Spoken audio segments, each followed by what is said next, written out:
Good afternoon. I'm the president of the JACL, Japanese American Citizen League of the Monterey Peninsula, and I'd like to welcome you here all today. Every month we do this Nakayoshi gathering, and we try to bring speakers, movies. We have mochi making, spam musubi making, and the reason we're doing that is my goal was to have 100 members for this chapter, and I'm happy to say that we have reached that. So I'm increasing it to 120. So we're about 13 short for that. So if you're not a member, please become a member. We have, and the nice thing about the membership is that we have a newsletter, and that's sent out every month. In fact, this young lady to my left is the secretary treasurer, and she does the newsletter. And the only thing I get to do is to fold and mail it. She doesn't trust me with anything else. And so I'd like to welcome you here today. And before we give it to Tim Thomas, our local historian, Pam has a few announcements as well. So Arlie mentioned the newsletter. So we have about 400 people on our email list now for the newsletter. We still have about 15 who get it snail mail, so we have to fold a few of them. So we put in articles of interest, and we're asking the public if you have any events coming up for the AAPI community here, or really the Tri-County area. We're trying to support our other chapters in our district, or even out of the area. Please send them to us. We're happy to advertise them, and also cultural events also. So this gets emailed out once a month. We had some Middlebury students just show us how to do Google Drive, so we're going to start moving our past newsletters into the Google Drive, so they'll be available publicly, and the link will be in the next newsletter that goes out. Slight change with the fundraiser for the Heritage Committee, the teriyaki chicken. The deadline will be October 12th, and it's a drive-by, so you come drive by and pick up your dinner. So that's actually on our Facebook page, which we'd like you to follow because things come up in between the newsletter. Also, I'd like to pass on, one of our members asked if anybody is interested in housing a teacher from Japan. She's here with the JACL program, which is assistant teachers of Japanese language to the U.S. for 2 years. Starting in December, she needs housing. There is a stipend for that. I'm going to go ahead and post it on Facebook. I got a permission to do that. But if you want to see me later, I do have the contact the contact name for the person who's helping that. She's with the Salinas and on JCL. If you're interested in being on our newsletter list, you can write your name, but I'm having trouble reading emails. I've gotten a few back. So if you take our card, there's plenty in back, email us so I can put you on the email list. If you put your name on there and you didn't get the last newsletter, it's probably because it came back and I couldn't read your writing. So take our card and pass it on. Again, you'll follow us on Facebook because I try to post things as they come in, some from our district, some from national. And I'm going to turn it over to Tim. And just like to say, we're really proud and very lucky that we have this building. Many JCL have no home, and our building is going to be 100 years old next year, which is hard to believe. This was the center of our Japantown, and this is pretty much all that's left. So we'd really like to continue promoting the heritage and the history of the Japanese and Japanese Americans on our Monterey Peninsula. Thank you. Thank you. Has anybody here today who's not been in this building before? One guy in the back, okay. So, as Pam mentioned, this is our 100th anniversary of this building. It will be next year. It opened on May 2nd, 1926. And so you have a variety of different programs scheduled between now and May 2nd, 2026, including this program, and then in November, November 22nd of this month, this year, we're hoping to have we're going to be holding a picnic, recreating a historic picnic at Point Lobos when the Royal Prince and Princess Asaka came to Monterey on their return trip to Japan, and they donated money to help build this building. And so we're hoping to recreate that picnic. I like to tell folks that it was abalone that brought the Japanese to Monterey. It was abalone money that built this building.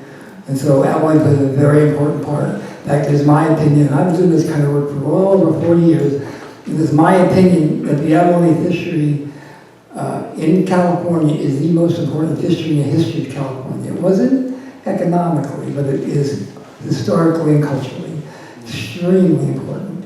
So that's been my work for the last 20 years. If you haven't had a chance to go down and see our museum, it's open today, so please do that. And so I just, this morning I gave a talk to the docents at Point Lobos, about 100 of them, so they wore me out. But our friends are from Japan today. You guys raise your hand. All you guys are from here. And so we have folks from Wakayama Prefecture, where many of our Japanese fishery came from, and we have folks from the Chiba Prefecture, where many of our abalone divers came from. So it's really an honor for us to have them here today. They actually came all the way from Japan just so they could take me out to Carmel Valley so I could give that talk to the Point Lobos docents. I don't drive a car, and how am I going to get there? And they came all I used to do that. Now they do. So it was Hayato, who I met a number of years ago, actually at the New Bedford Whaling Museum at a conference I was there, and he was then you were the assistant curator, right? Probably still intern. Yeah, assistant curator at the New Bedford Whaling Museum, and then we've gone back and forth. I had the opportunity to go to Taiji, Japan, where Hayato now works, so I gave a lecture there about Frank Manaka, a marine fisherman from that part of Japan, which was a really cool thing. It's a very small town.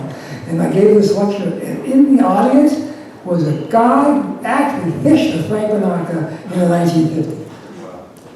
How small of a world that is, right? How cool is that?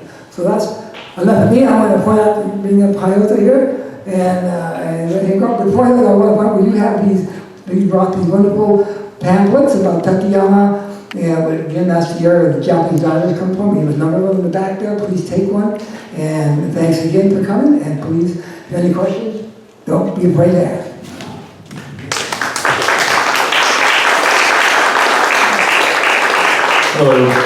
So I'm too excited. So, because as he said, by the way, I'm from Wakayama.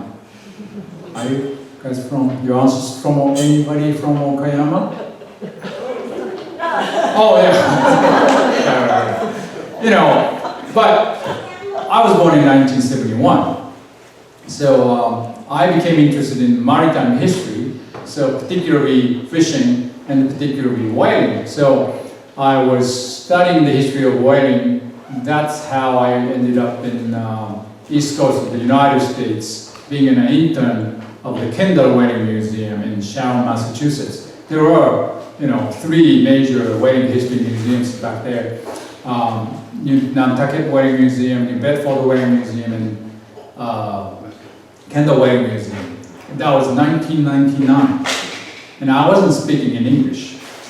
But I wanted to, I was, all very interested in museum culture, and the maritime something, although later I found out that I'm so terrible at sea.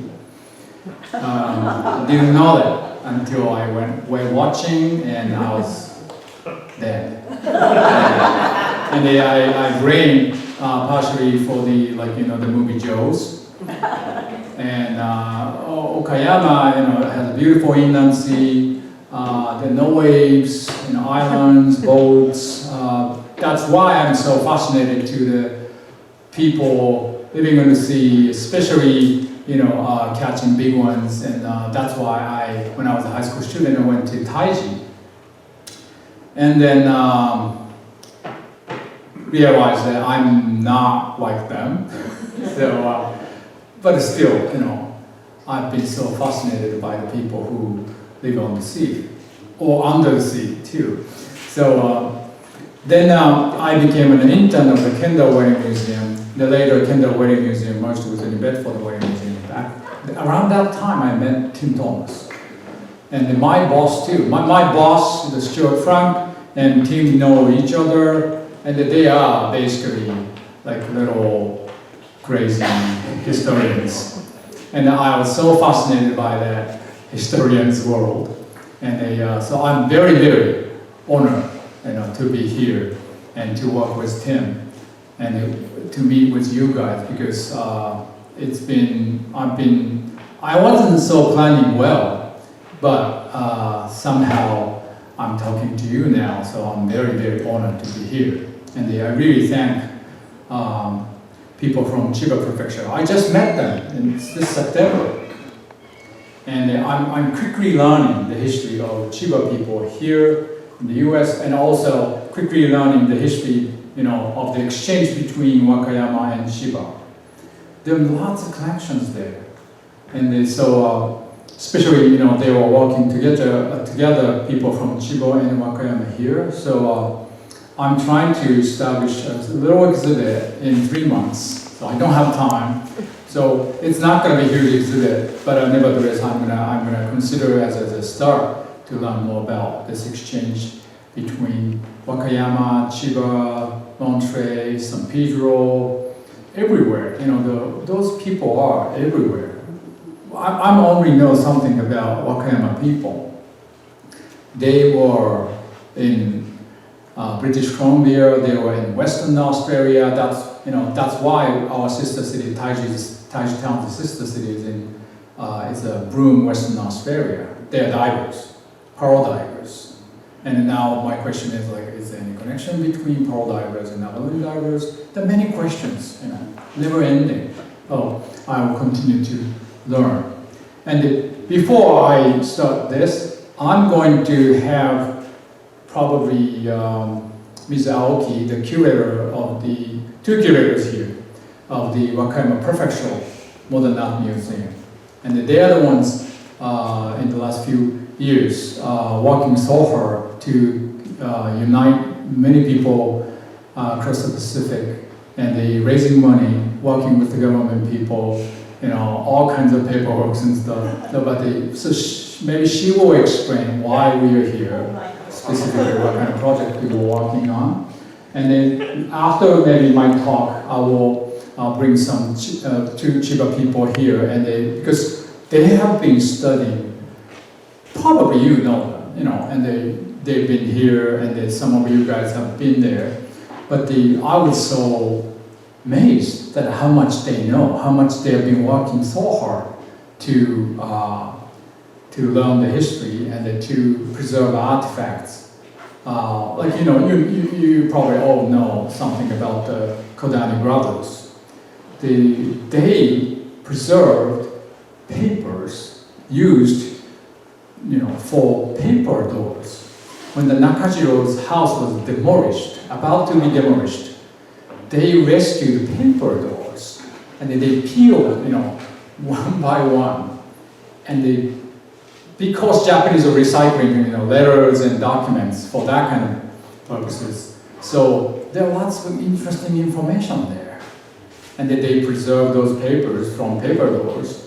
Then the typhoon destroyed, the biggest typhoon ever in the history of Boso Peninsula, destroyed everything, but they preserved them. They freeze them in the freezer, and they do something with the historical consultants and the archivists.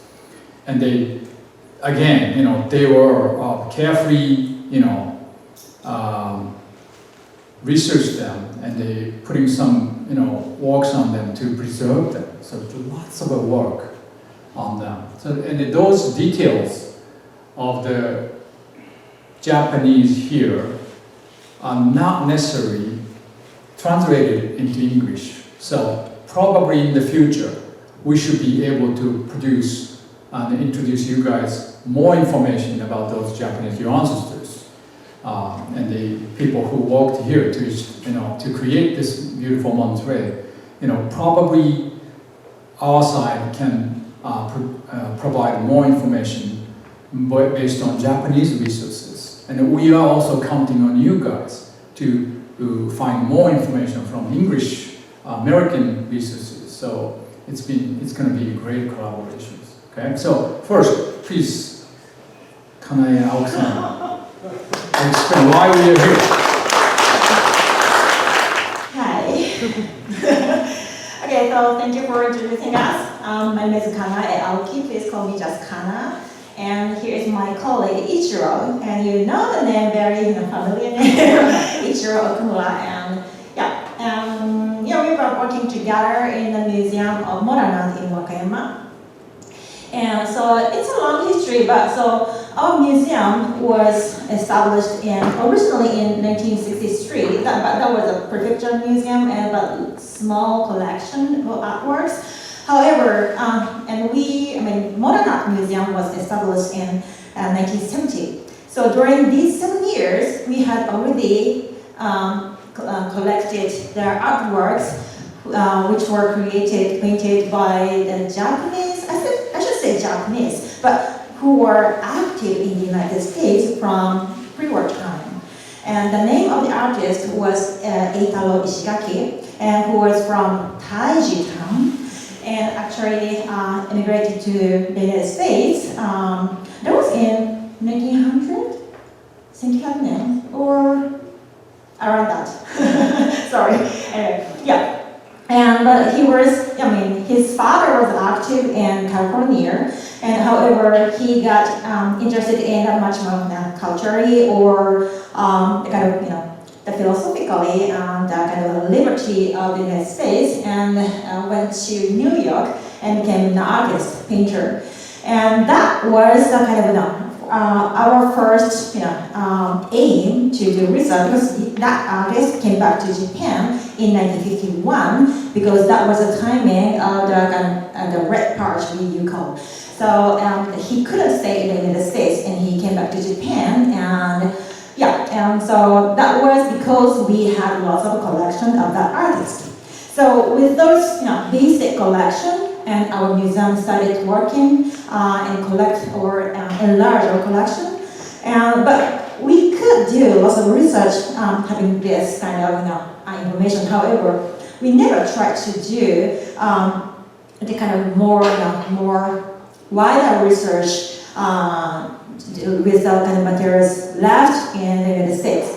So not only us, our predecessors had already worked together the basic information of the Japanese artists who were, I don't say Japanese American, Japanese artists who were active in the United States. So that is also one of the core collection policy for us. Anyway, and we had several exhibitions having this artist in the middle and widenings to other Japanese American artists like the Kuniyoshi.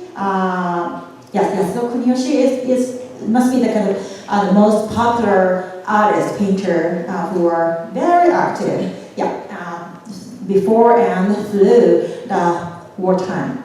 Anyway, and coming through to those experiences for us, our museum was kind of not officially, unofficially asked to work on some kind of grand project that was the beginning or in spring of 2022.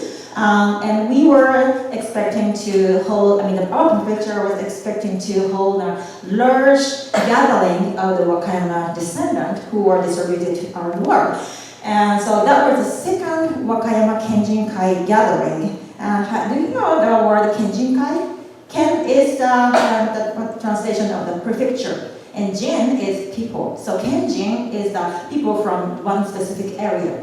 And so Wakayama Kenjin-kai means that the community of the people who has ancestors from Wakayama. So there are several, actually a lot of Kenjin-kai groups around the world. And so Wakayama Prefecture tried to bring them back to their own home, to Wakayama. So that was realized in 2023, in October, actually. And so on that occasion, we thought of planning an exhibition combining the art and the focusing on the Japanese Americans or Japanese related art, and also the kind of Japanese American history, which was never taught in our museum, especially because we are working in a modern art museum. It is quite rare or sometimes difficult to include those kind of historical materials in one exhibition, art exhibition. However, we try to do that, and I'm going to tell you the kind of address, but we have kind of 3D records of that exhibition, so you can get into the exhibition room on the internet even now. So I want you to find some time to take a look at that. Anyway, so that title of the exhibition was Transbordering. Transbordering. So transborder doesn't mean just going to somewhere and saying goodbye. So we wanted to have that word because we wanted to have our own kind of image of that exhibition going there and coming back, and it's a kind of communication. So, and now we're trying to continue to using that word again and again, because transbordering is such a wonderful word. So and now, so we are working together, and so yeah, and through that exhibition planning, so we worked so hard, much more harder, or more closely together, and then we continued this kind of project with not only by us but with other institutions in Wakayama. And next year we work together with people from Okinawa. And however, through this kind of communication,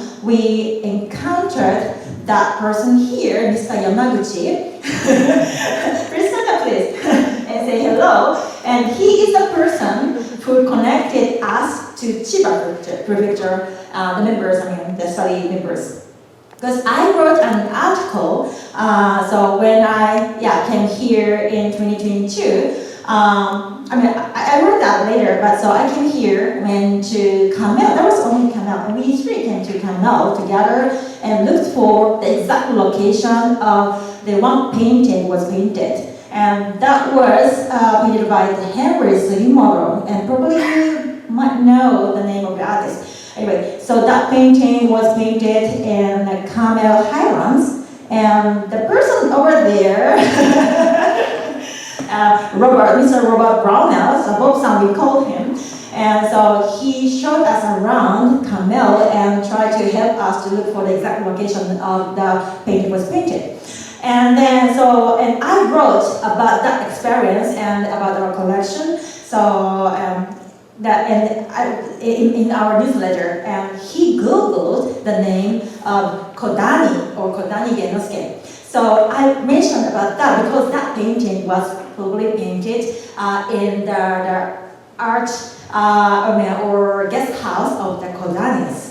So it was a long history, sorry. And so he found me and he called me, and we talked a lot. That was probably in June in 2024. And so I thought I had something in my mind, so we should be connected to that person. So I will try to look for an occasion to visit him. And finally, the last February, we managed to visit Chiba Prefecture with the financial support of the grant. Thank you, God. And so, we spent there for 3 days, and we walked around, and we realized that the team in Chiba has established a kind of very good community, a research community, and has achieved a very good historical research.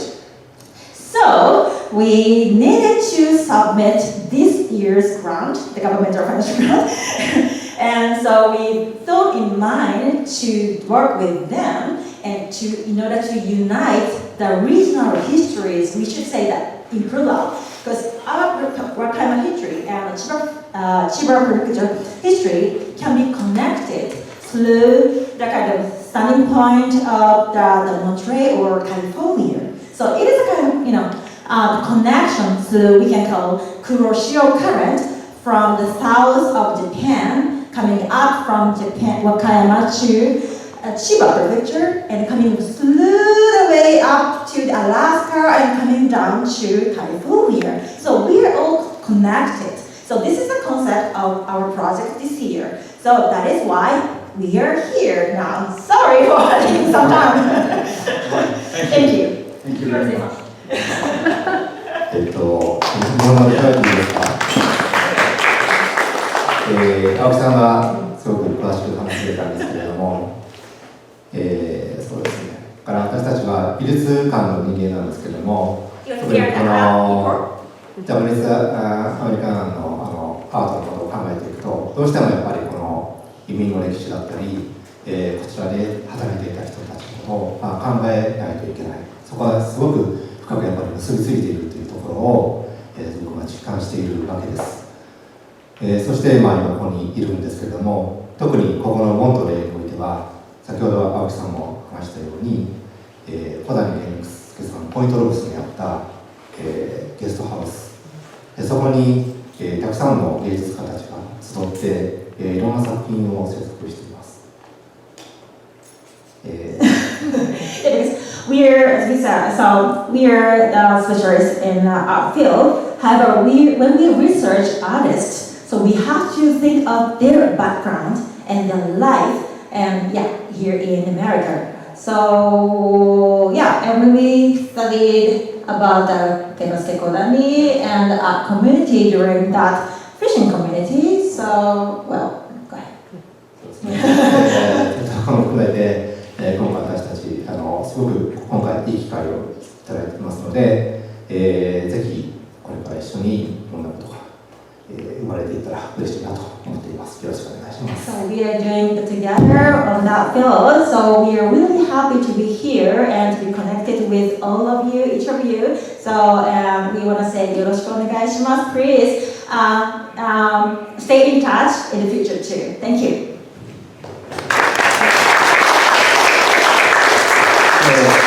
So we are trained curators and historians, and we wonder like, who cares history, who cares art, but you do and I do, and at least if we get the history of Monterey, history of fishing in California, descendant of all the people in Wakayama, or the descendant of your ancestors.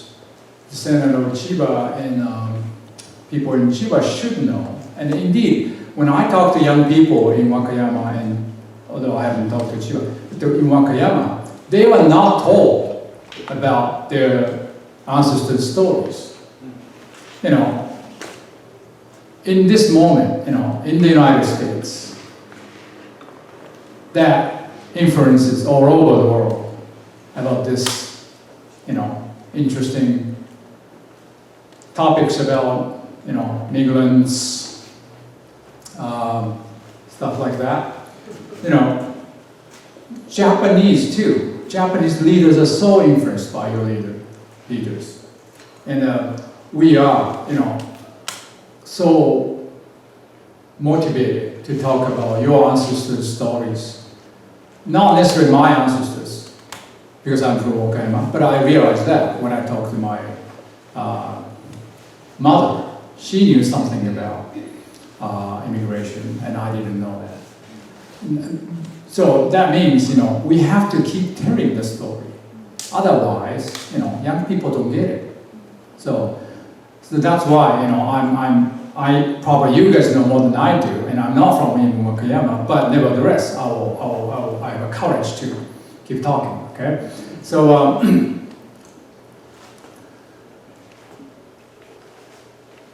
When the Edo was established as a capital of Japan around 1600, quickly became a big city. I talked to this story this subject to young people in Japan. What are the biggest cities of the world in the middle of 1700? There's several answers. But all researchers agree. Along with Beijing, Paris, London, Constantinople, Edo is probably the biggest, if it's not number one, along with Osaka and Kyoto. Japan has lots of people there. And between those world's largest cities, there are lots of boats going on, carrying all kinds of stuff. After Tokugawa government was established, the war stopped. So there are all kinds of productions, food, sake, all kinds of stuff so traveling between those cities. And there's a similarity, geographically speaking, between Boshu, currently Chiba, and Kishu Wakayama of the locations.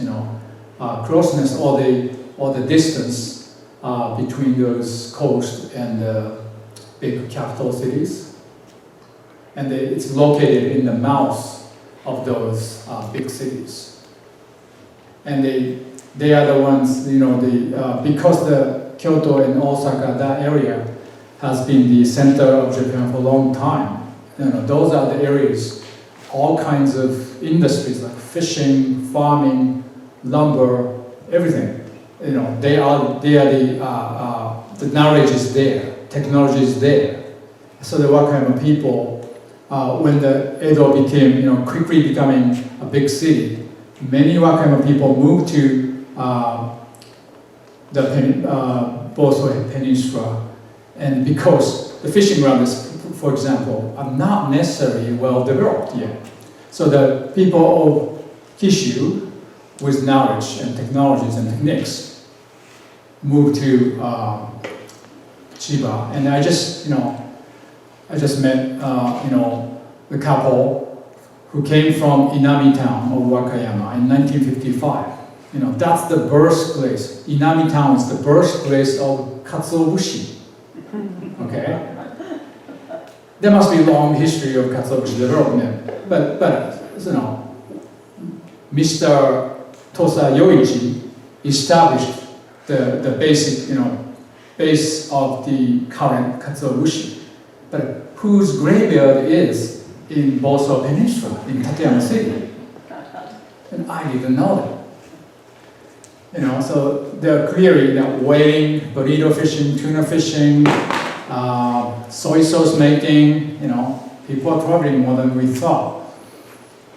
So now we are working together, and particularly this year on the history of Monterey. And I was so impressed and appreciative when we were at the conference this morning. Tim Thomas was talking to the audience of the docents of Point Lobos.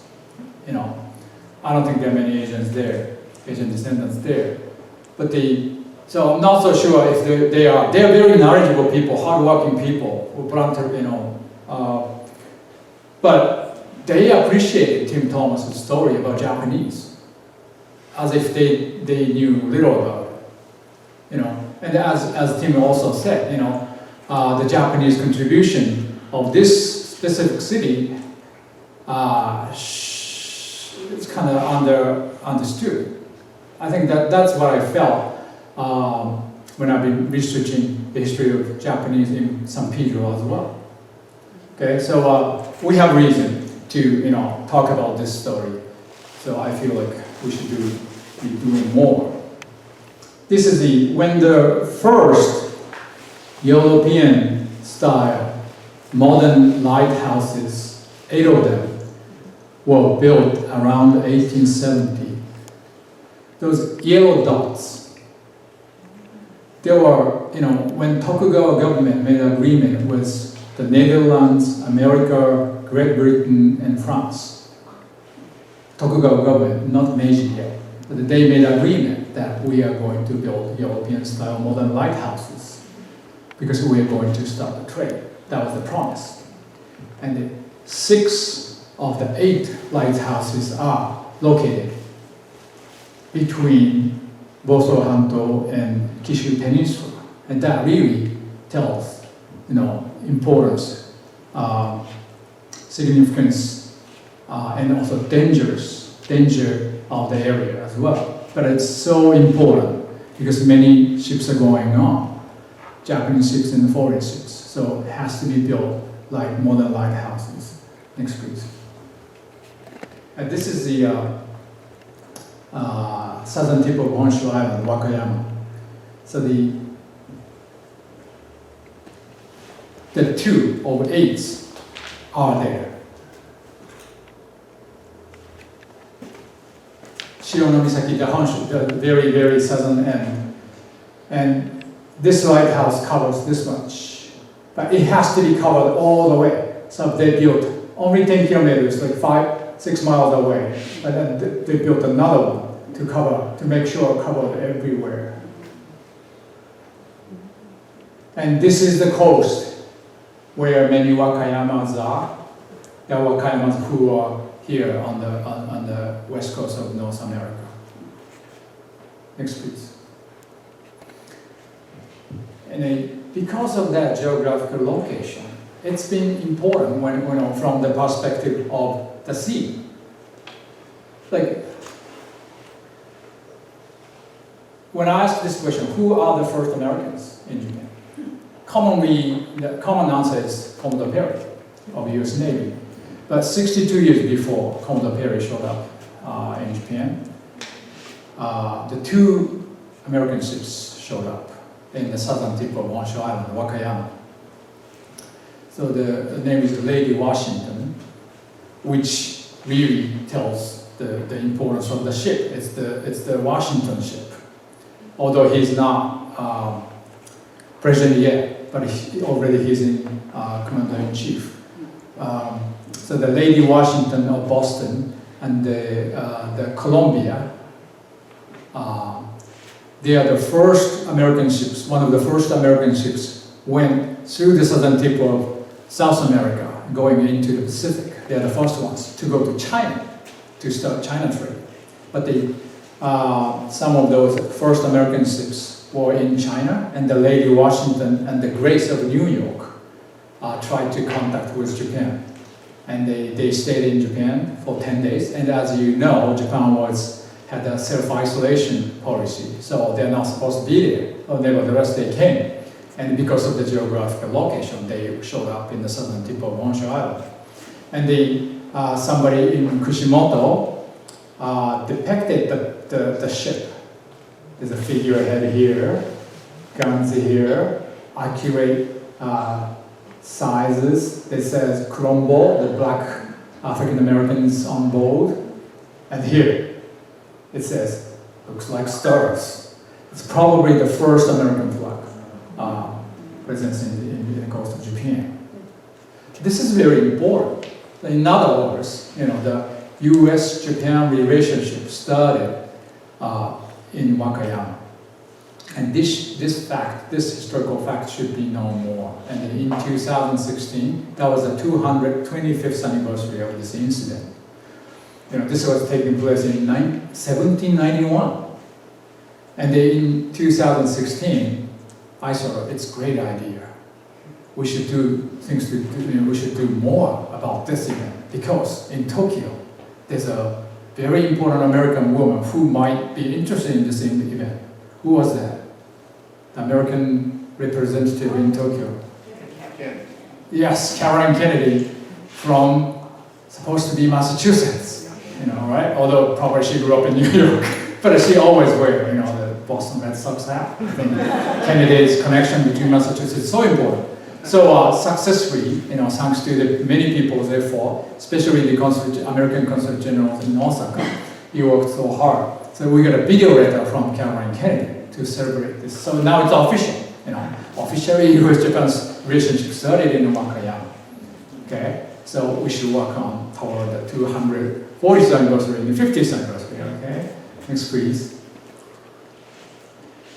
Columbia made the first American ship which made the circumnavigate the globe. That's why California Disney World has the Columbia. Okay, the Lady Washington stayed in the Pacific and they sunk in Hawaii. So that's why we don't know much.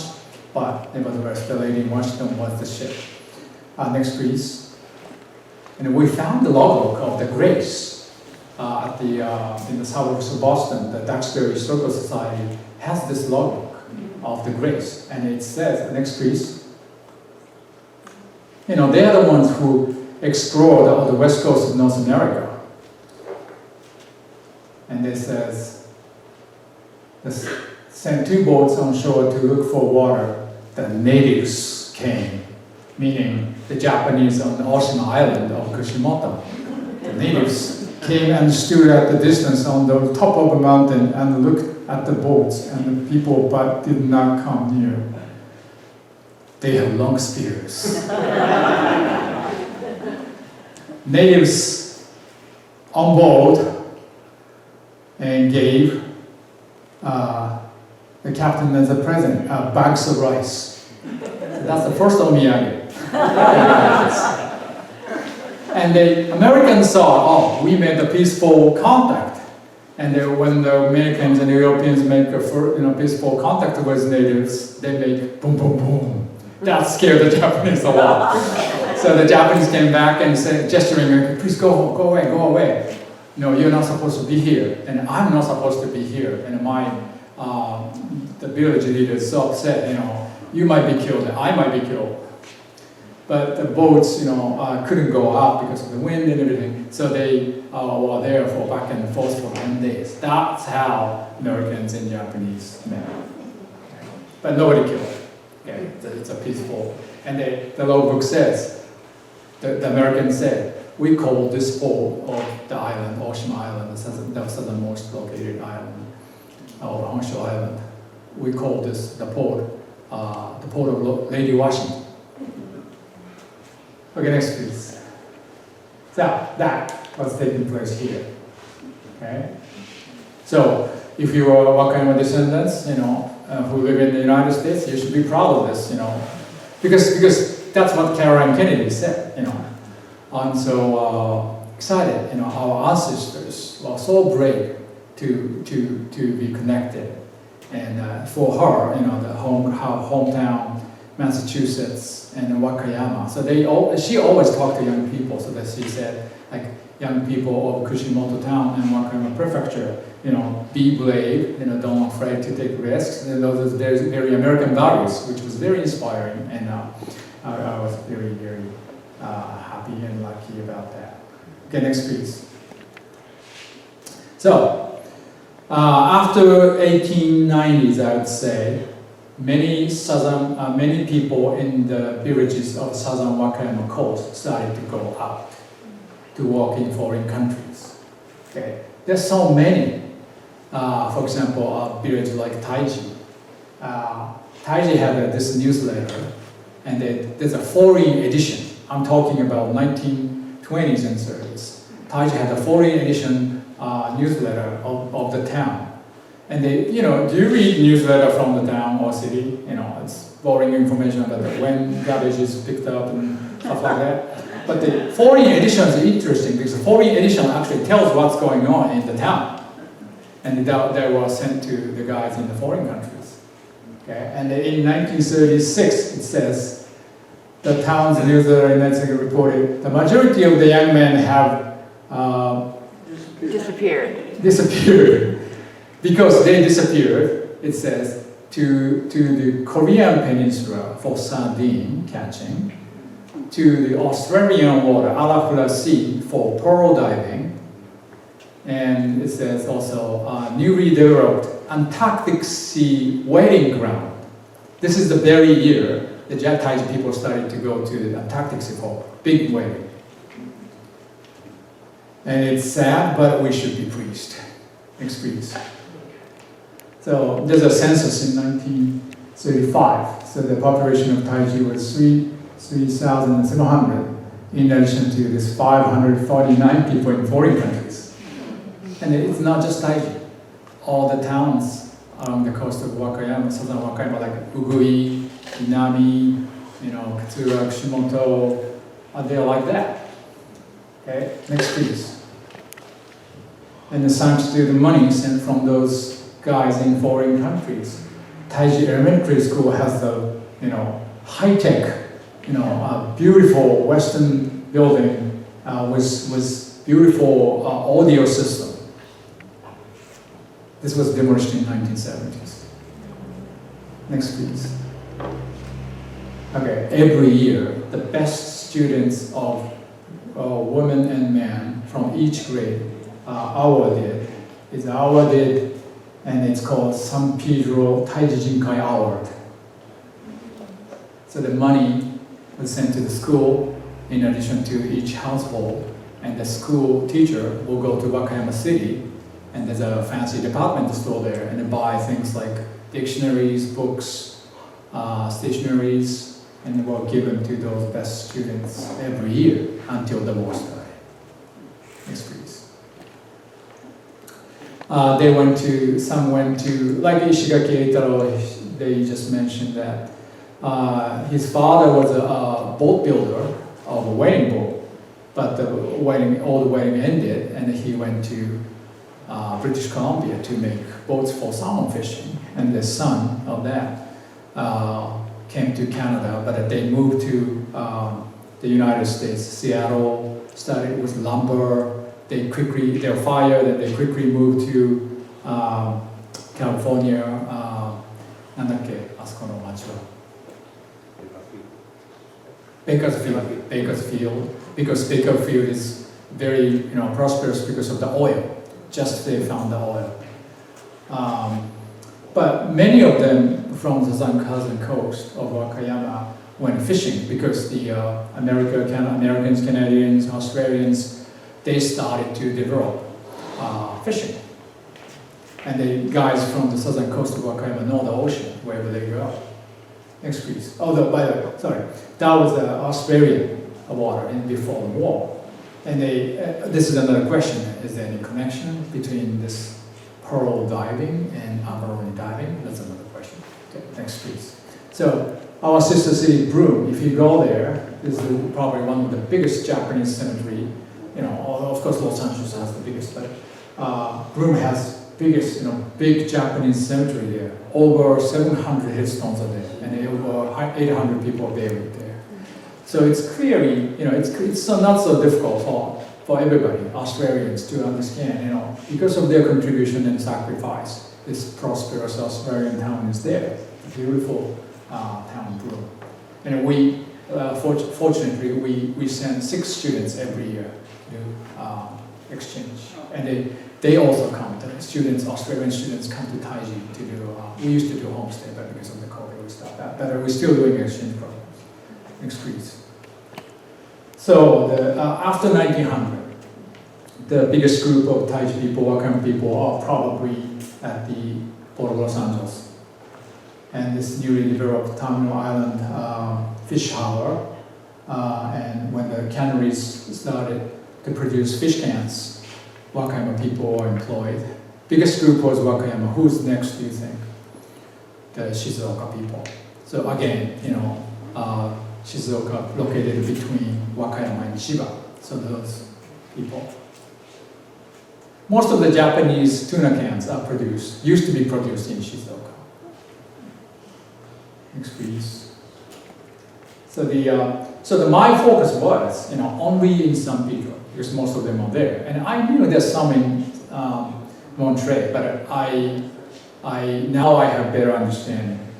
And I now realize that, oh yes, some Taiji people are here, and also some people traveling between Monterey and San Pedro, so I should know more about that. Next, please. Here. So they say, in 1930s, the big concentration of, they say around 3,000 Japanese Americans in San Pedro area, Port of Los Angeles area, and the biggest group of each town, each village is probably Taiji. And this is 1935 Taiji Jinkai picnic at the Port of Los Angeles. But I realized that,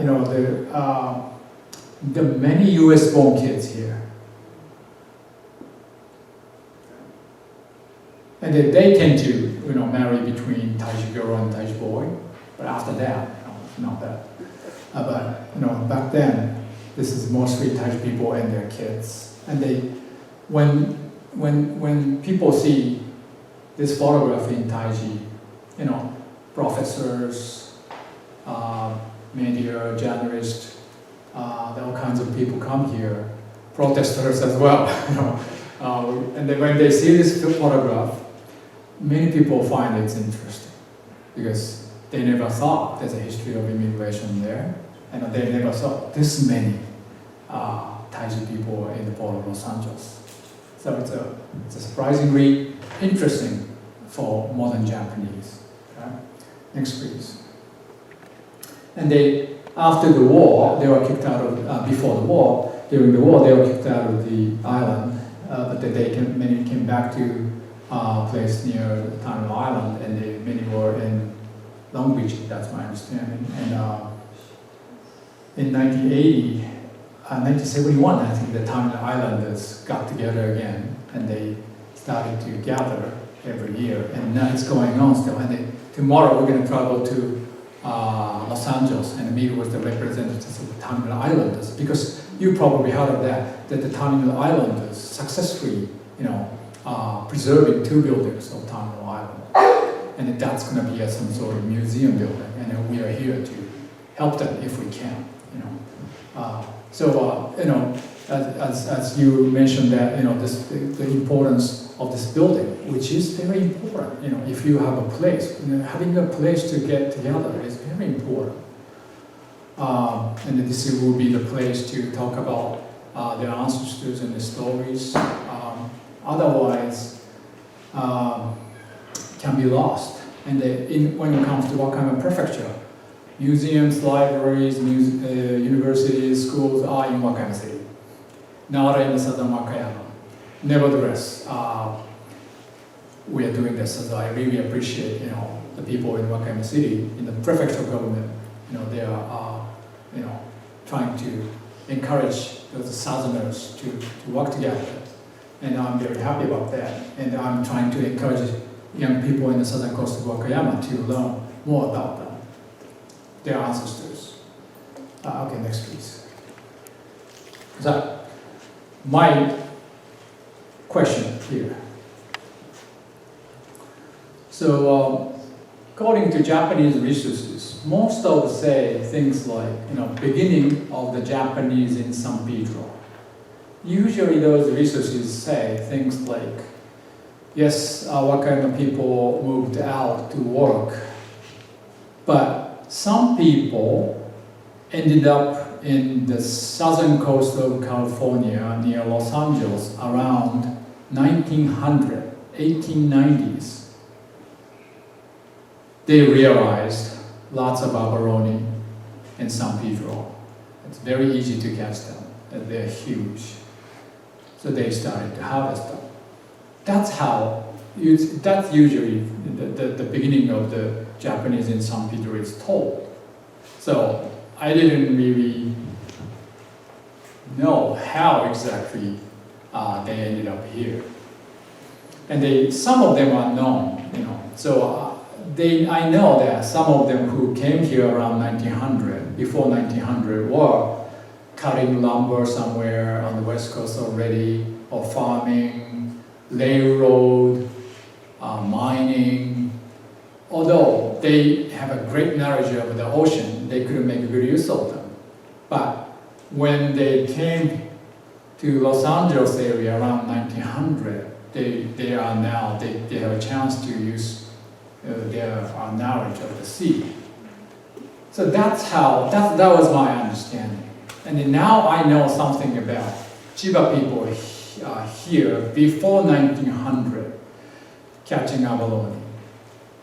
So now that makes me wonder, these guys in White Point, San Pedro, catching abalone and drying them, we know there's around 10 people from Taiji, from Tanami, from Kushimoto, Uragami, Shimosato.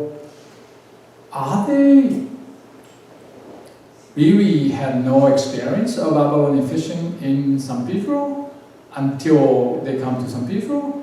Or I wonder, they were in Monterey. So that's my question. And I want to know more about that. And I asked this question to Chiba people, and I asked this question to you guys. So, because, next please. This is not what I made. This is what Chiba people made. Tateyama people. Okay, they are researching a lot. There's some questions though, because of the, although they are working so hard, but they still, there are lots of missing information. So as Tim Thomas' exhibition downstairs, over there, explains, this history, Noda Otosaburo started, and then quickly, and then Gennosuke Kodani and his brother came. That's how real abalone fishing industry really started. But I realized that when Noda arrived here, to cut lumber, right, to clear up the field, they realized abalone. But they were with Wakayama people, and they were here to work with Noda, work for Noda, to cut lumber, to wood. But they are also, they are from Wakayama, southern Wakayama coast, possibly. I'm not sure if they are from Wakayama City, although some research said Kumano region, that means southern coast of Wakayama. So I assume, I wonder, I'm just suspect, some of these guys did very primitive, small-scale abalone fishing in some period, and learn the ocean condition, and learn the market, learn the demand of abalone in the United States, and for some reason moved to some people. Because after my talk, quickly soon, Mr. Vincent Okumura made a beautiful, great video clip about his ancestor who came from Taiji, Yagoichi Okumura. The way he traveled in the United States really indicates some, other Taiji people's thinking. So let's watch Mr. Vincent Okumura's video clip. Hi, I'm Vince Okamura. That's me on my Uncle Mark's shoulder in front of our family house on Anthony Street in 1949. I made this video about my grandfather, Yagoichi Okamura's journey from Taiji, Japan in 1906 to becoming one of the early Japanese pioneers to settle in Monterey. I hope you enjoy it. This is my grandfather, Yagoichi Okamura, in 1946. 40 years earlier, he left Japan to come to the United States.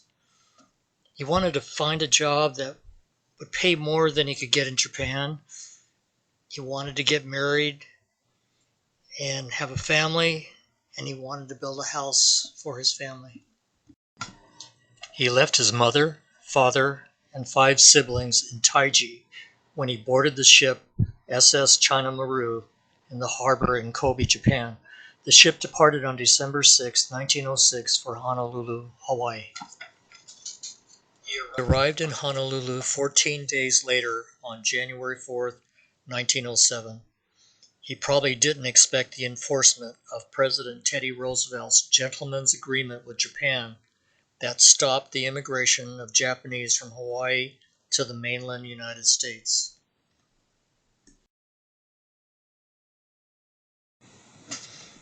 The ship's manifest identifies if passengers had at least $50, and if not, how much money did they have?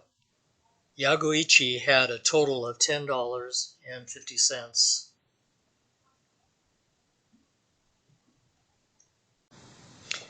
We know it took 6 months before he could book passage from Hawaii to Canada. Maybe he worked on the pineapple or sugarcane plantations for money to buy a ticket. On July 13, 1907, after 6 months in Hawaii, he boarded the SS Comeric for a 2-week voyage to Vancouver, Canada. The SS Kumeric was a British tramp steamer that recently arrived in Hawaii with Portuguese immigrants who came to work on plantations. Japanese hotel keepers in Honolulu were agents for labor brokers who provided Japanese laborers to many countries. The gentleman's agreement had hurt their business, but they found a way to get Japanese into the United States.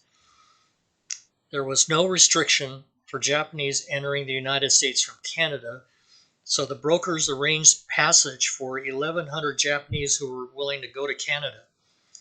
The passengers were told they could arrange passage from Vancouver to the United States or even walk across the border. Prior to 1907, the average number of Japanese immigrants from Hawaii to Canada was around 50 per month. The Canadian requirement for immigrants was that they had to show that they had at least $25 cash before they were allowed in. Many of the passengers didn't have the money, so the brokers told them that they would be given $25 to show the Canadian officials when they were leaving the ship. The passengers were to return the cash to a representative on the dock. Most of the passengers disappeared as soon as they got off the ship, so the money was never returned. We don't know how or when Yagouchi got into the United States, but we knew from family stories that he worked for the railroad in Oregon. We found him and 8 Japanese railroad workers on the 1910 U.S. Census living in a house in the railroad yard in Pendleton, Oregon. That same year, he left Oregon and came to Terminal Island in San Pedro, where his Aunt Con had arrived in 1908 as a picture bride. She married Mr. Ozawa, who owned a pool hall and barbershop. A short distance away at White Point and Palos Verdes Peninsula, a few remaining Issei abalone divers were available if you wanted to learn to dive. The photos of the diving instructor and workers drying abalone were from 5 years before. Recent California laws were making it difficult for abalone divers, so they were going to Central California and Monterey. Yagouchi learned to dive for abalone and went immediately to Monterey. His arrival in Monterey in 1910 wasn't known by his family. I found this information in a book titled The California Abalone Industry by A.L. Scrap Lundy. The first 5 Japanese abalone divers to arrive in Monterey included Yagouchi in 1910. I didn't know the name of his boat until I saw it at the top of the list of the 16 abalone mother boats in the Monterey fleet. The abalone diver has 2 boats, the larger mother boat and the smaller dive boat. Yagouchi's mother boat, the Harvard, is pictured moored at Avila Beach in 1934. According to my uncle, the Japanese dive helmet found in the book is the same as my grandfather's. My uncle said he had 2 helmets that were loaned to someone after my grandfather stopped diving in the mid-1930s after his mother boat was damaged in a storm. After World War II started, my grandfather didn't bother to ask for them back. Another book that had interesting information about Monterey abalone diving, as well as some personal information about my family, was titled The Japanese of the Monterey Peninsula by David Yamada. He was a friend of my father, Blue Okamura. He has a detailed diagram which identifies all the various pieces of a diver's equipment, including various sources of air pumped to the diver. The Abalone King of Monterey, written by Tim Thomas, has so much information about the abalone diver. The weight of the equipment, how a diver had to move under the water to gather abalone, how deep can you go before it becomes very dangerous. It was estimated that the abalone diver could work for about 10 years before the constant water pressure and cold water forces you to quit. Yagouchi spent over 25 years diving on an average of 15 days a month, depending on the weather, 6 to 8 hours per day, in temperatures of 50 to 60 degrees, harvesting 40 to 50 dozen abalones a day. This earned the crew of around 5 men about $1.50 per dozen, or $75 a day divided between them. In the early 1900s, divers could find an abundance of abalone in 20 feet of water. Diving was easy. As abalone beds were depleted, divers would have to search in deeper and deeper waters. By 1915, just 5 years into his diving career, Yagauchi considered a different job, not because it was difficult, but because the state of California was passing laws prohibiting the Japanese from drying abalone outdoors. Most of the abalone were exported to other countries, but it had to be dried outdoors to preserve it. A Monterey restaurant owner, Pop Ernst, invented the fresh abalone steak. Fresh abalone is sliced and tenderized by pounding it. It is dipped in an egg batter, seasoned in pepper, and then fried in butter.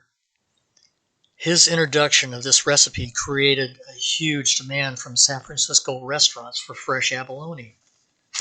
My grandfather was no longer looking for another job.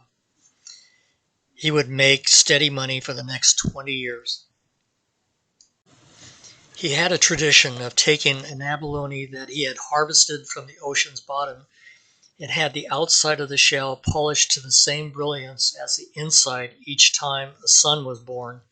He had 5 sons, so he had displayed 5 polished abalone shells at his home. Pictured is my father's polished abalone shell, which is 9 inches long. A 25-cent coin is pictured next to the shell as a reference to its size. The first picture is the inside of the shell, and the other is of the outside of the shell. In 1918, Yagauchi returned to Taiji, Japan to get married. Sune Ryono was 23 years old and from the same village as my grandfather. He got to see his parents, who he hadn't seen since 1906. My father told me that my grandfather said the coastline around Monterey reminded him of Taiji. The first picture is from Taiji. The second picture is from 17 Mile Drive. My grandfather wanted to someday build a house in Monterey. By 1924, my grandparents had a daughter, Yuriko, born in 1920, and a son, my father, Takeshi, born that year. In 1927, my grandfather finally got his house built on Anthony Street, a few blocks away from the newly constructed Japanese Association Hall on Adams Street. My grandfather is pictured with my father on his lap at the opening ceremony. This photo was taken in 1928 and has 2 more children. Sanai was born in 1925 and Shoji was born in 1927 before their new home was completed. The house was put in the name of Kaz Oka, who was an American-born older Nisei whose father was a friend of my grandfather. Iseis, or first-generation Japanese immigrants, were not allowed to own property. The deed was signed over to my father when he turned 21. The 1934 family photo was taken in the living room of the house on Anthony Street. 2 new additions are Yezo, born in 1929, and Minoru, born in 1931. They were born in this house. Missing is the oldest daughter, Yuriko, who was sent to Taiji in 1928 to attend school. 2 more children would be born in this house, Mitzi in 1935 and Mark in 1937. There wasn't another family photo taken until 1946. A few years after this photo was taken, Yagauchi's mother boat, Harvard, was severely damaged in a storm. My Aunt Mitzi told me my grandmother would walk her and her brother Mark along the railroad tracks past Fisherman's Wharf to where the damaged boat was dry docked. I think it might have been at the Monterey Boat Works. My grandfather would be working on his damaged boat, and they were bringing him his bento box lunch. Mitzi said they would play on the railroad tracks while her mom and dad would talk. Her mom would then take them to Fisherman's Wharf, where she would visit with her Japanese friends from Wakayama who worked for Japanese-owned fish markets and abalone processors. Mitzi and Mark were allowed to play on the wharf because they were taught to swim at a very young age. The harbor could not be fixed, and my grandfather felt he needed to get a less physically challenging job. He had been the captain and navigator of his dive boat for 25 years. He learned to fish from his father while growing up in Taiji. A cannery in San Francisco was looking for a captain of a sardine and salmon fishing boat named Sea Queen. So he applied and got the job. You could see the Sea Queen docked in Oregon. When my father was a teenager, he would become a crew member during the summer and worked for money for school clothes. My father learned the purse seining fishing technique of fishing with a net from his father. After World War II, my father fished for sardines in Monterey and eventually moved to Southern California to fish for tuna. He was the only son who followed in his father's footsteps.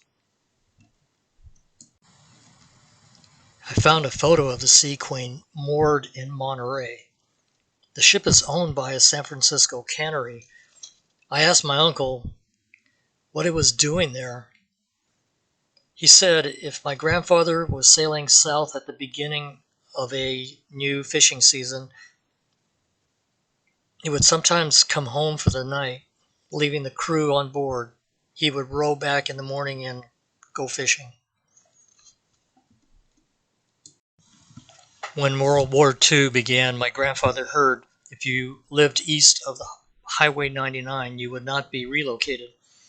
In 2022, family friend Larry Oda shared information about what happened next. 3 close families from Monterey, Okamura, Oda, and Oka families moved to the Nishi farm in Clovis, California to avoid the relocation. Mrs. Nishi from Clovis was an Oka from Monterey. Mr. Oda was watching Mitzi at the farm when the FBI came to arrest him because he was the head of the abalone co-op in Monterey. Everyone else was down by the river having a picnic.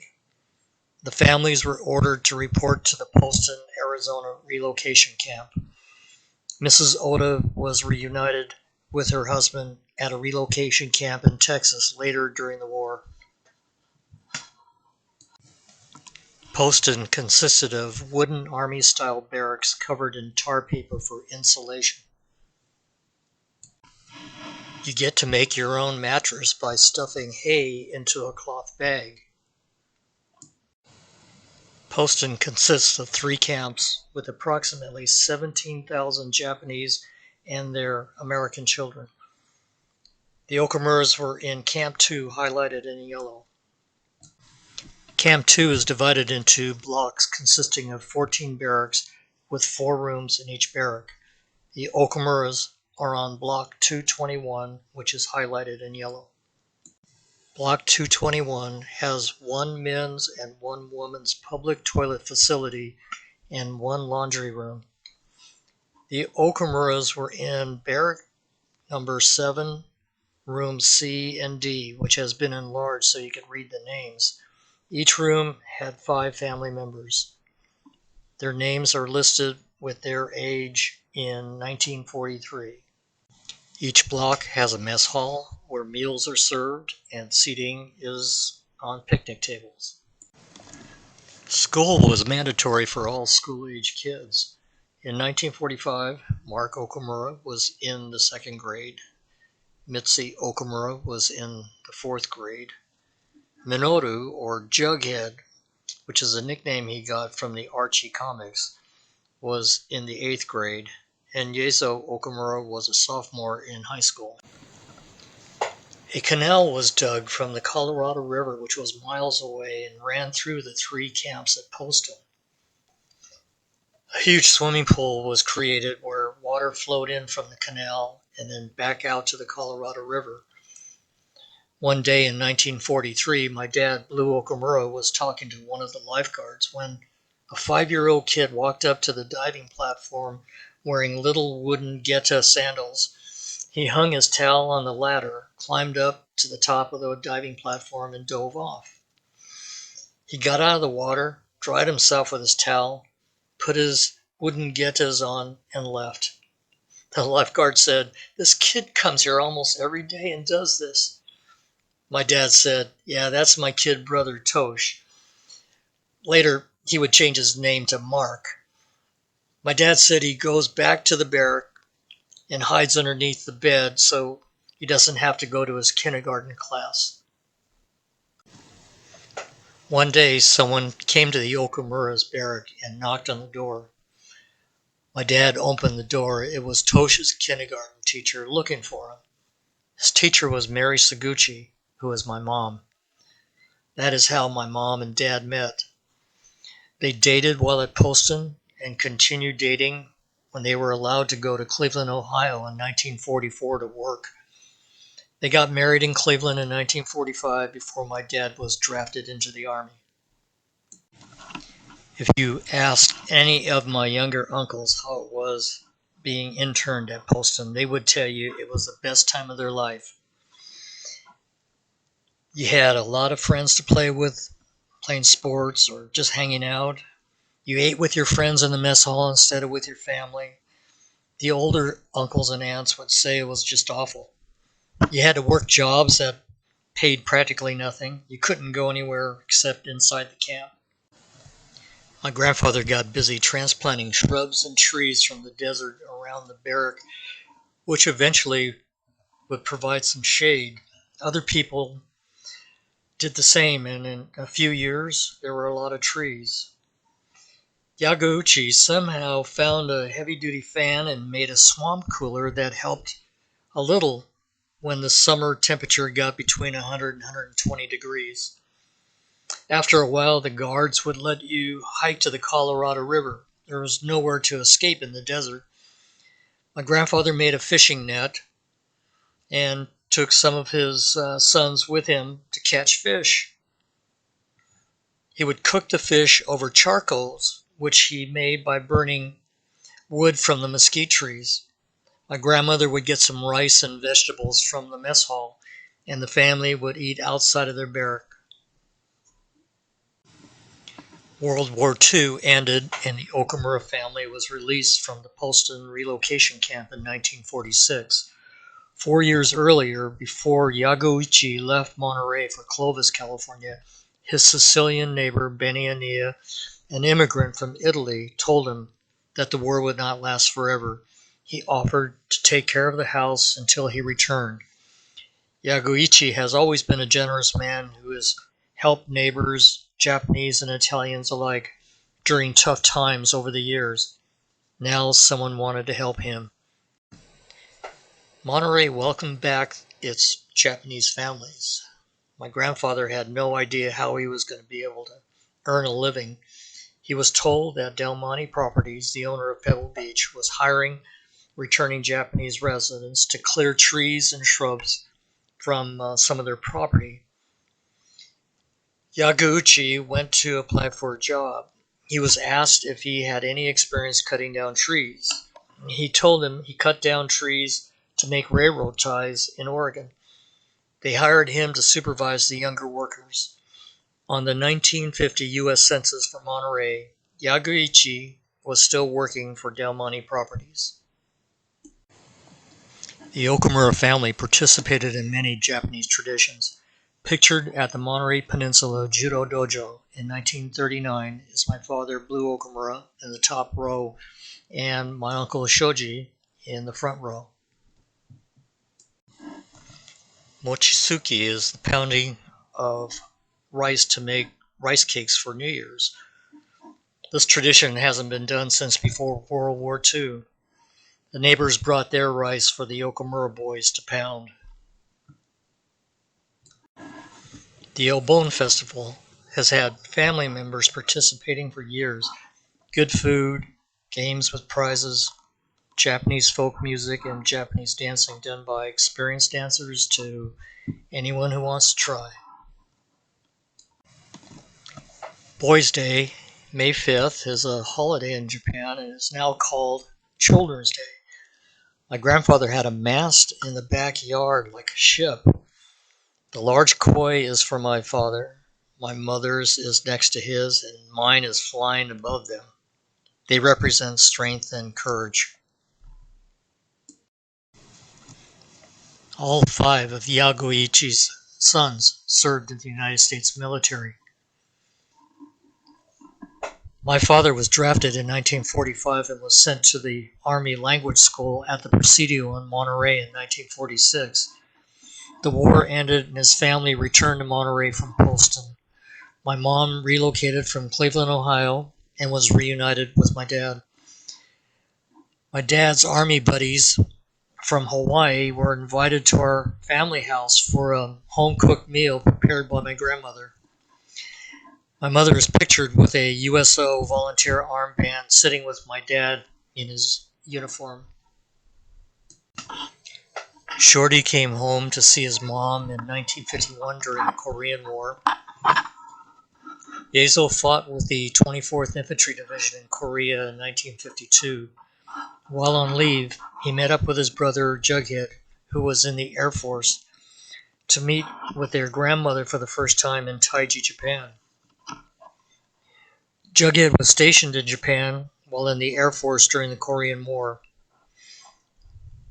He's pictured with his grandmother Tori and with his young cousin Tokyo, who was in the hospital. Mark is pictured at his Air Force graduation in July 1959. Yaguichi Okamura returned to Monterey from the Poston relocation camp and still had a home, even though in his lifetime he could not legally own property or become a naturalized citizen. He owned a successful abalone diving business for 25 years. He got married, had 8 children. He had a house built in Monterey. He changed careers and became the captain of a successful sardine and salmon fishing boat for around 7 years. He was forced into retirement when he and his family were forced to live for 4 years in a relocation camp because they were Japanese.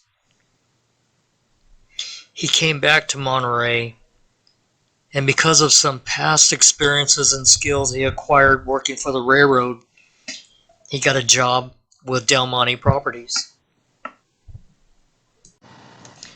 Yaguichi and Sune were reunited after 4 years with their daughter Yuriko and her husband Yoshi Shiozaki, who were interned in a different relocation camp. Everybody looked so happy, even Yaguichi's brother Jitsuguro, who was interned at Poston. Yaguichi had his home, a new job, grandkids were being born, and many of the old traditions from before the war were returning. He was 55 years old in this photograph. I think the next 5 years were good ones for him. Yaguichi died from a heart attack at the age of 60 on November 13th, 1951. I asked my father how his father felt about the U.S. government's treatment of the Japanese immigrants and their American-born children. He said his parents didn't talk about those things to their children. He said his father never planned to return to Japan. He said Monterey was his home.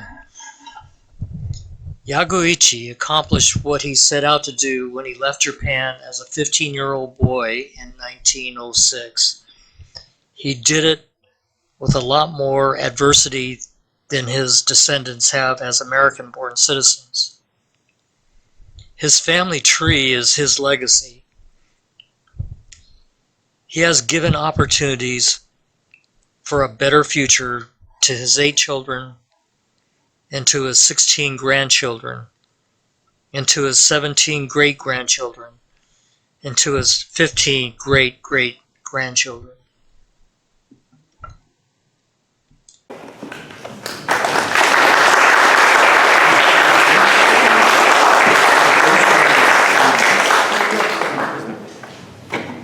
Thank you very much. So Vince made a great film about his family, and now I have better understanding of his grandfather's Yagoichi Okumura's way to live in the United States. And so interestingly, he went to San Pedro first, and in the same year, well, he learned about abalone fishing in San Pedro, and in the same year he moved to Monterey. So, well, I don't know. So the Yagoichi's teachers of abalone fishing were once in Monterey or not. I still don't know. But now these are the things I want to figure it out. So Vince said he learned a lot from this book, which is given to me from Dr. Robert Brodo. Thank you very much. But so there's some names of Taiji people and Wakayama people in this book, but I need to find out where the author of this book got the information from. And this is a book Vince published.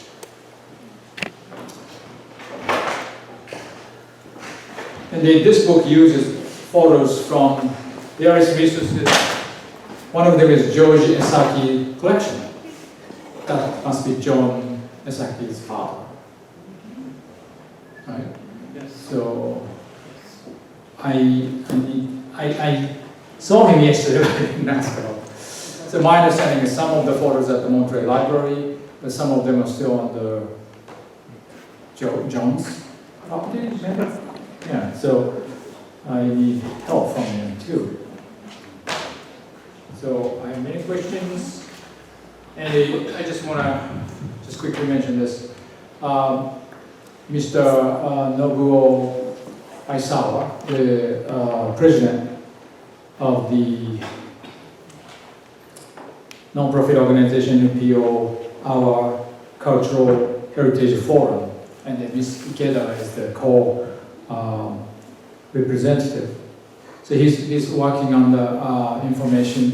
He's going to publish a book soon in the future, hopefully, and he's touching on many details on various Japanese resources, and he's hoping to use more American resources as well, and I need your help.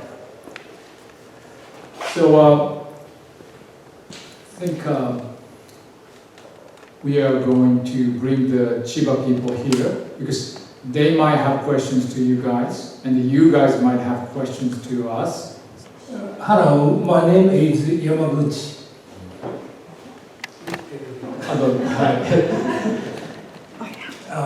私は、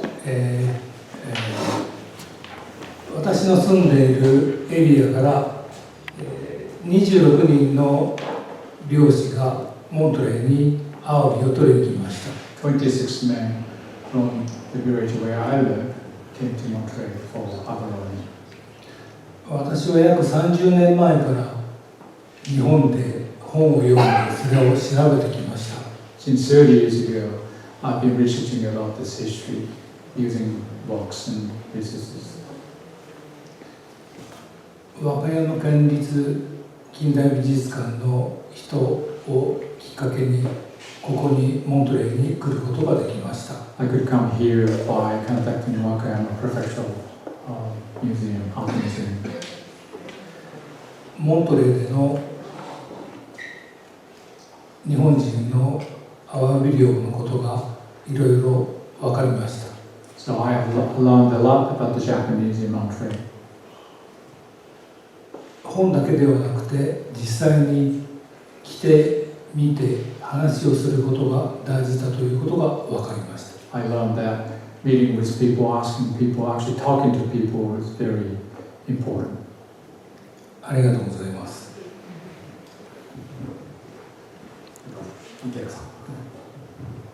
皆さんこんにちは。My name is Emiko Ikeda。私は2年前にここで講座をレクチャーをさせていただきました。今日もまた立山エコミュージアムのブロシャを持ってきましたので、あと日本のお菓子も持ってきましたので、どうぞ皆さんくだ some さい。 Japanese snacks over there, and I brought some brochures here, so please get them. 私は、ノンプロフィットオーガニゼーションアワー文化遺産フォーラムというグループの、共同代表をしていますが、地域の戦争遺跡とかさまざまな歴史文化を調査して、そして皆さんをガイドする、そういうグループです。So I'm a co-founder, co-representative of the organization, and I've been giving guides to people.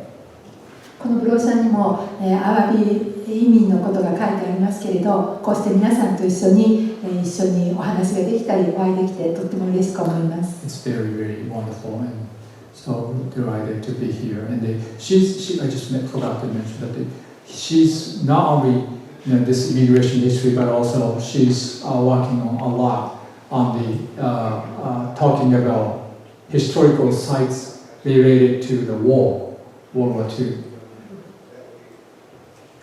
7月のここでやったフェスティバルにもオンラインで参加をしていますので、その、ビデオが、YouTube にも載っていますので、そのことも出てますから。When I joined this program here in July, the video is on YouTube, so I'll be there. では皆さんがまた、千葉の方に来てくれるのをお待ちしています。ありがとうございます。Looking forward to having you in Chiba again. Thank you very much. Why don't we start with your questions?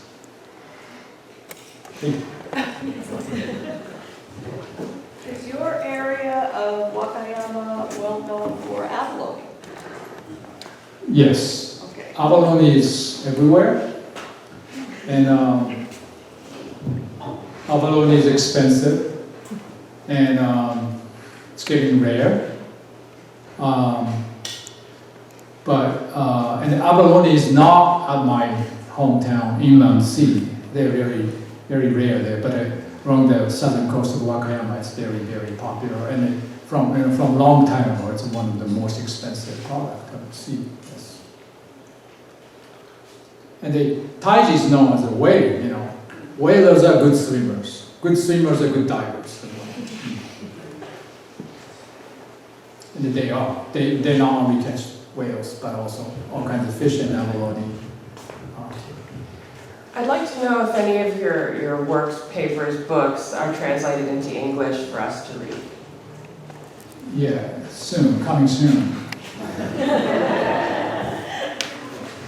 But like this is one of them. So in 2014, I made a special exhibition, and this is the exhibition catalog. Probably you haven't seen it. Oh, so you're here, huh? No, I'm kidding. So I gave this, many copies in some visual, but maybe not here. I have some. Okay, yeah. But now, if I have a chance, I want to, revise it, and because now I've learned a lot since then.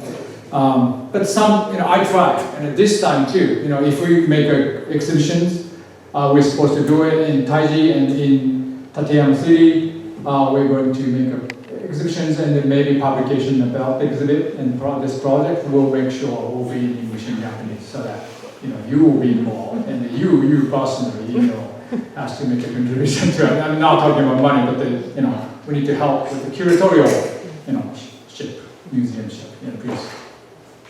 So I'm very happy, I'm learning a lot, and I wish I could learn more quickly, but I'm getting old too. But if I make a unique, if I can play a unique role, like talking in Japanese and English, I'm very happy and about my decision, 20-some years ago to come to the United States to be a museum intern.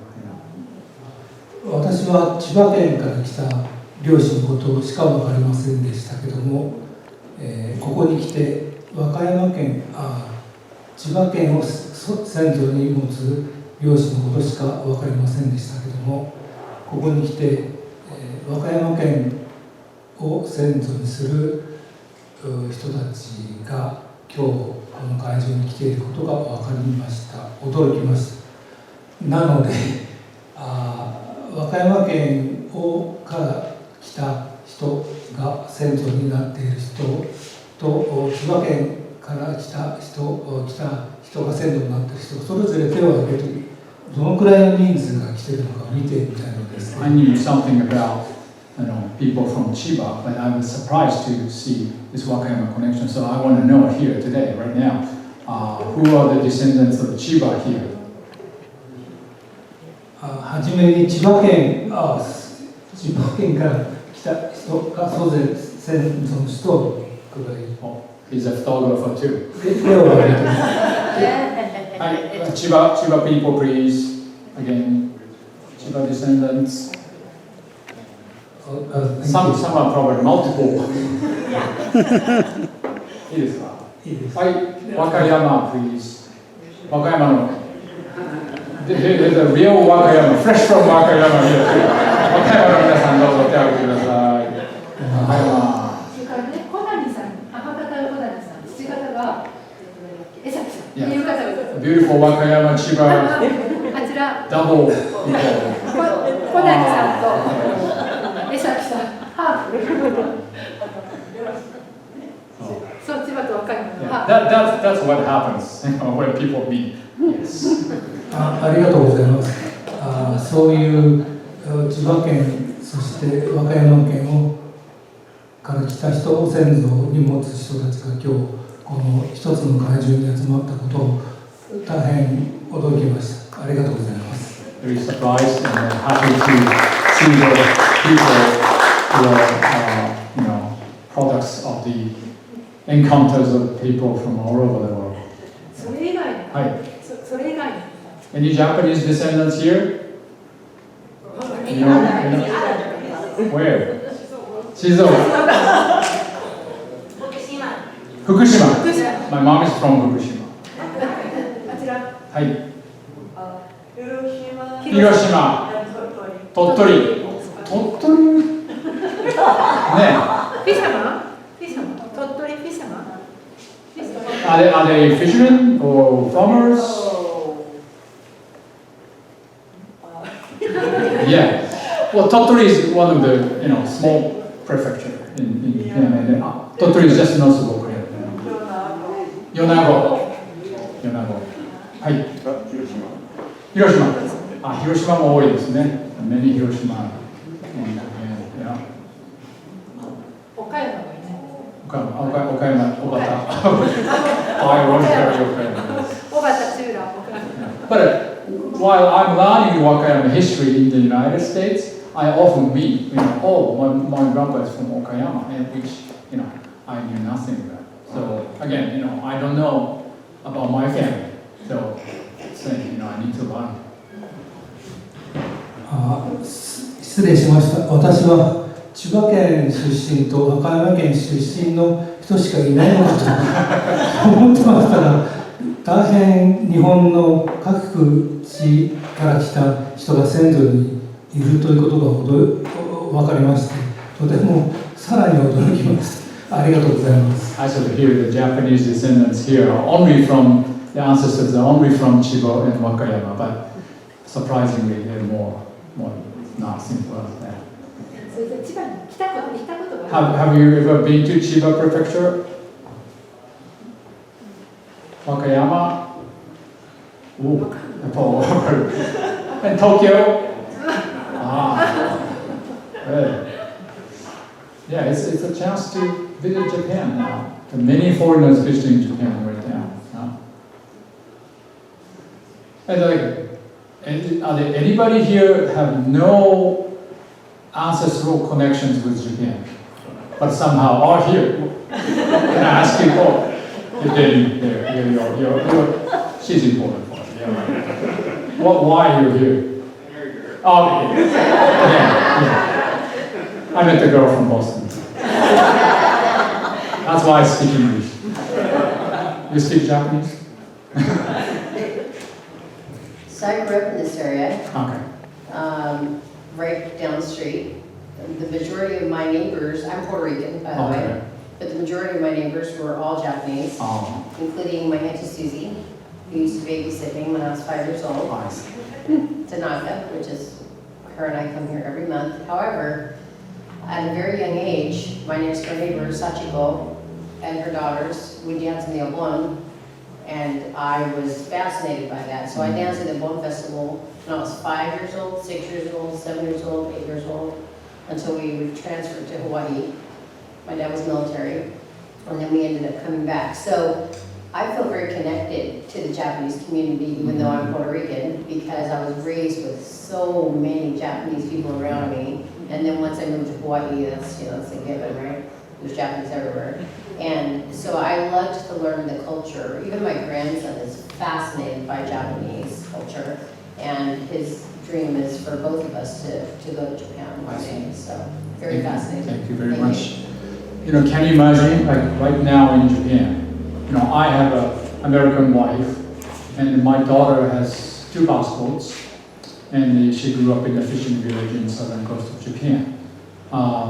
And then now we have many, over 3 million foreigners working in Japan, living in Japan, and then more people visiting Japan as tourists. So it's a new phenomenon. But can you imagine what's going on in Japan? Relatively monoculture. There are lots of reactions right now. So that's why, I think we can learn a lot from your experience, and your ancestors' experience here. We have many things we can learn. And it's interesting for Wakayama people at least, because, whatever historians say, can we trust them? And also, is that interesting? And not really. It's not, although Tim Thomas was very interesting. But there's a, how, it's a question. How do we attract young people? We're not going to be forcibly teaching, history, but if we can somehow provide some information which, interests young people. Fortunately, Taiji kids have a chance to visit Broome, and they see the Japanese cemetery, and they often, their last names are on the headstones, and they realize, oh, there's some connection there. Or when people meet people, when Taiji kids meet with Broome people, and they are like, oh, I know your grandpa. Or even like sometimes, almost every year, oh, that might be your cousin. Type of, we, because of this, the age of internet and, technologies, but still, we realize it's so important, to meet with actual people, and we can learn a lot. So I really appreciate that you had us here today, and please, you guys visit Wakayama, Chiba, and everywhere in Japan, and we embrace, this human interactions. Yeah, please. Hi, my name is Dustin Ikeda-san. Yoroshiku onegaishimasu. I teach at CSUMB. Japanese studies, and I have a lot of Japanese exchange students who come to my classes, and exactly what you're talking about, getting young people excited about this kind of history and interested in it. I find that having this space here, the museum that Tim has been able to create and curate here, having exchange students from Japan, these are 20-year-old students from Japan, and they come here and they get a real sense that they're part of a long history of that, coming to this place and having an experience and developing that. And so I think I'm a little hopeful about the aspirations that you're talking about, but I think I see it a little bit, which makes me happy. Yeah. As well. Thank you very much. This is I just met them, these guys. I didn't know them, I've never seen them, but he said, I came here in 1955 from Ugui. Inami, Like, and they're not necessarily, aware how interesting they are or how important to tell their stories to others, young people, their kids. You know, but somehow museum folks, teachers, professors, we need to come up with some good ideas to do this. But Monterey is amazing, you know, this place actually exists. So I'm just going to add one thing. We're not prepared to present anything, but we really enjoyed seeing the Obata painting at CSUMB Library. Looks great. Looks so beautiful. And because it was Museum of Modern Art Wakayama that really inspired a lot of the deep dive into history. Just wanted to do kind of an acknowledgement of what the artist had done. And there was an exhibit of Chura Obata's, a retrospective, and it was in Okayama Museum in 2019. And I got a letter from a friend of mine, my friend who lives in Kyoto, and he said, well, my friend saw this, a Japanese woman saw the exhibit, wanted to write to me and say, I was so impressed by Obata, Japanese, did these beautiful paintings of Yosemite, he's very well known for those.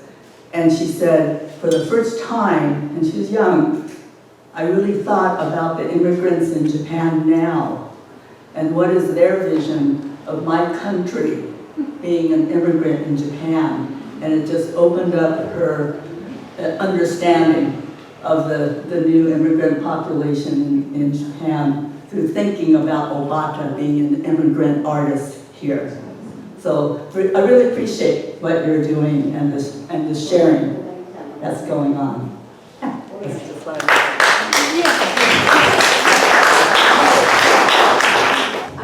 Thank you very much. English now very well, so 日本語で話します。私はジャパンから来て70年。70年。おお。また戦後すぐ来た。10年切っていないですか。そして子供の時にね、このお大師様。1ヶ月で作ってくれたの。老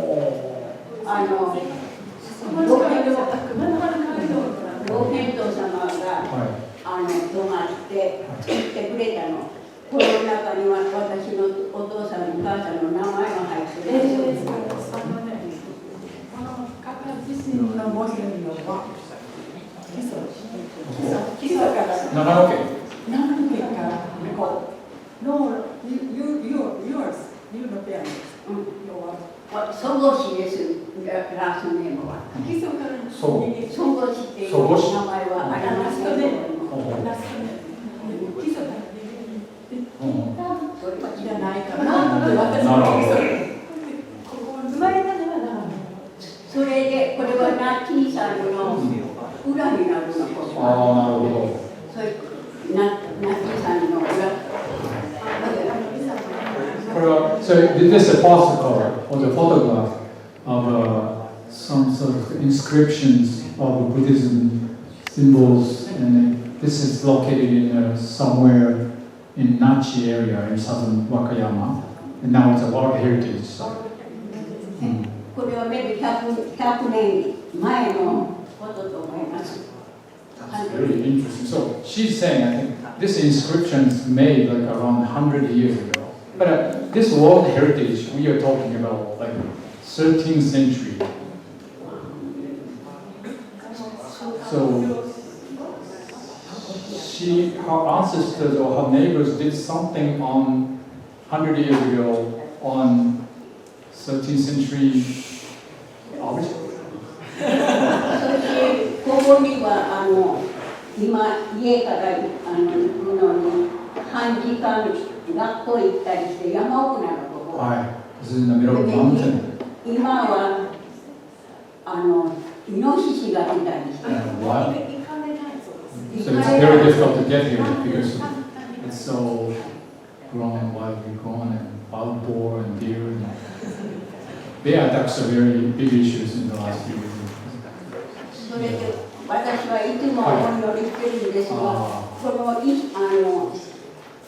これを人様の来るところにムーブしたいと思ってきたんだけれども、なかなか大きいからムーブできないの。それでどうか死ぬまでにと思ったけれどもできなかった。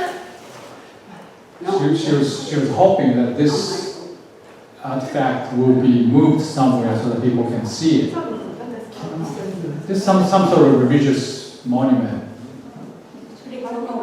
旗は田んぼだったんだけれども、この木がもう植えてしまったの。石にこれ刻んである。これ石で石にもうとにかくもう山の中になってしまってかわいそうにと思ってこのお大師様。1932. 1932年。So this is a Kobo Daishi, something about Kobo Daishi. 高野山のね、高野山ヘルコーズin Wakayama, in the middle of Wakayama. なるほど。いっぺんでも僕探しに行ってみるわ。これでも最近の写真じゃない？ Is this recent photo? これ古い写真じゃないね。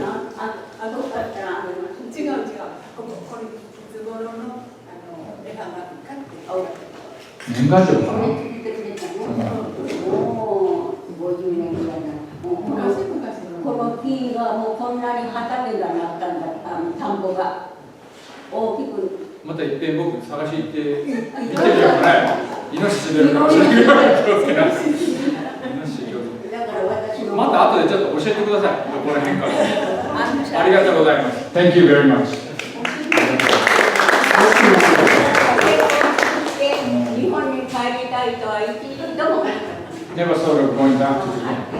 ここがずっとモントレー。ずっとモントレーです。これは日本ですね。ウグイ。ウグイ is only like 5 miles from size. ありがとうございます。Vince Okunama is online. Vince. Yes. What do you think? Like, I'm wondering, your grandpa came to San Pedro first before going to Monterey.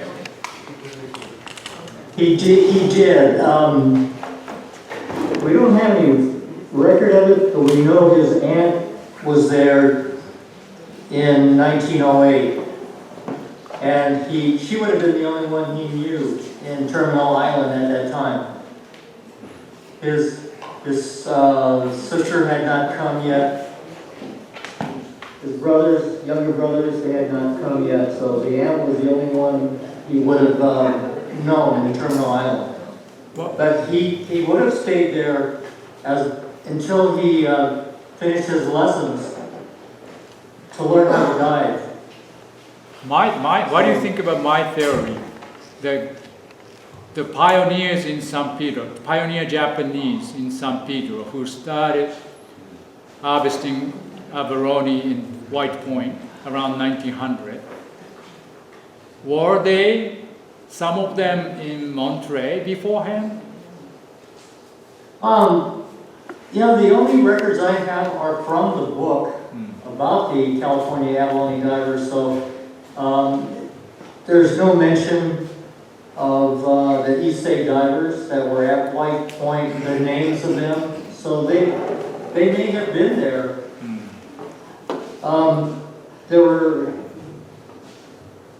know my grandfather took a lesson from a diving instructor, but I don't think there were that many divers left in Southern California in 1910.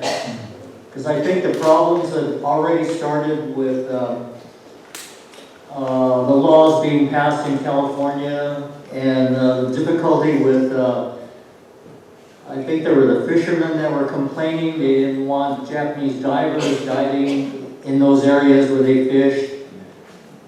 So I think by 1910, I don't even know if they were doing all the abalone drying. They were around White Point and Palos Verdes. So the photograph that we have of that was taken in 1905. But I don't know if there were how many Issei divers were in White Point at that time. They were probably there before 1910. I don't know if they went to Monterey. Yeah. Yeah, according to the book, the names they gave, most of them came from Japan. They never mentioned that they came to Southern California first and then came to Monterey. It just sounded like they came to Monterey from Japan. Yeah, there's a man in Kushimoto. He was here in 1920s and 30s. His case is he went to Thursday Island first, did the pearl diving for a while, and came to the United States, San Pedro, and offered to work in Monterey. And he didn't know he's going to do pearl abalone diving until he was offered this diving job in San Pedro. So I think we are talking about very small numbers of individuals. So that doesn't solve my questions. Yeah. So, Vince, thank you very much.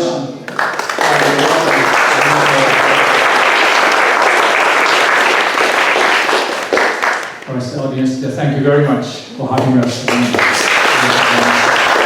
let's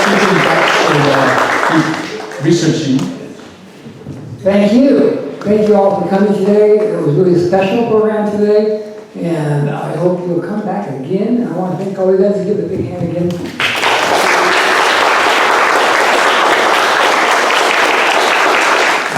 been a whirlwind the last 4 days. It's been a lot of fun. And the museum is open downstairs. You want to go and take a look at it. And thanks again. Thanks, Jim. And become a member of JACL. You know, we worked on this, our Heritage Museum for about, 15 years.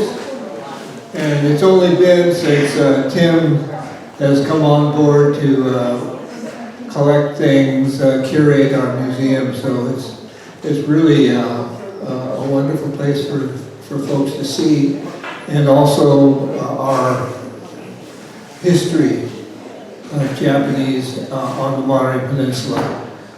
Now, you know, Hayato-san is saying abalone started in San Pedro, Terminal Island. It actually, I think he understands now, it started here.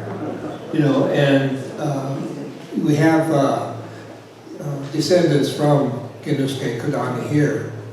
So 1897, and you know, we're talking about Wakayama. The fishermen from Wakayama, I don't know when they first came. My grandfather came in 1906 to work in the fishing industry, in fish processing. He was on Cannery Row. I think the delegation visited the site of the first Japanese fishing village on Cannery Row, which is adjacent to, what was that restaurant? El Torito.